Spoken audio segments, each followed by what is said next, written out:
2026க்கான first midterm question papers நிறைய students வந்து கேட்டிருந்தீங்க. அதற்கான வீடியோ தான் அது. நீங்கள் பார்த்துட்டு இருக்கிறது government official original question paper. இது இந்த வருஷம் நடந்த கொஸ்டின் பேப்பர். உங்களுக்கு வந்து எக்ஸாம்ஸ் வந்து நடக்காமல் இருந்துச்சு அப்படின்னா இதில் இருக்கக்கூடிய கொஷின்ஸ் எல்லாமே ஸ்கிப் பண்ணாமல் படிச்சிருங்க. எல்லாமே ரொம்ப ரொம்ப முக்கியமான கொஷின்ஸ் தான். இது எல்லாமே நமக்கு வரதுக்கான வாய்ப்பு நிறையா இருக்குது. அதனால் இருக்கக்கூடிய கொஷின்ஸ் எல்லாமே படிச்சிருங்க. அதே போல் ப்ரீவியஸ் இயர் கொஷின்ஸு எல்லா சப்ஜெக்ட்டுக்கும் தமிழ் மீடியம் இங்கிலீஷ் மீடியம் அதையும் அப்டேட் பண்ணிட்டோம்.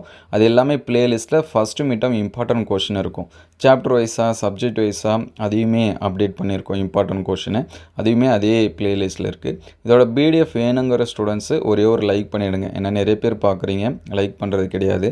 ஒரு லைக் பண்ணிவிடுங்க. கமெண்ட்டில் பிடிஎஃப் ஓப்பன் சொல்லி டைப் பண்ணிவிடுங்க. வாட்ஸ்அப் குரூப்போட லிங்க்கு டிஸ்கிரிப்ஷனில் இருக்குது. அண்டு ஃபேஸ்புக் இன்ஸ்டாகிராமில் ஃபாலோ பண்ணாத ஸ்டூடெண்ட்ஸு ஃபாலோ பண்ணிங்க. வாட்ஸ்அப் குரூப்போட லிங்க்கு ஃபேஸ்புக் அண்ட் இன்ஸ்டாகிராம் பயோவில் இருக்குது. நீங்கள் செக் பண்ணி பார்த்துக்கலாம். ஸோ உங்களுக்கு அடுத்து எந்த டிஸ்ட்ரிக்ட் கொஸ்டின் பேப்பர்ஸு எந்த சப்ஜெக்ட்டுக்கு வேணும் அப்படிங்கிறத கமெண்ட் பண்ணுங்கள். நம்மக்கிட்ட அவைலபிளாக இருந்துச்சு அப்படின்னா நம்ம வந்து ஷேர் பண்ணுவோம். ஸோ மறுபடியும் சொல்கிறேன், இதில் இருக்கக்கூடியது எல்லாமே இம்பார்ட்டன்ட் கொஷின், ரொம்ப ரொம்ப முக்கியமான கொஷின். அதனால் இம்பார்ட்டன்ஸ் கொடுத்து படிச்சுருங்க. அடுத்தடுத்த வீடியோவில் மற்ற சப்ஜெக்ட்டுக்கு அப்டேட் பண்ணுவோம். எந்த சப்ஜெக்ட்டுக்கு வேணும் அப்படிங்கிறத கமெண்ட் பண்ணுங்கள். மறக்காமல் ஒரு லைக் பண்ணிவிடுங்க. Thank you all.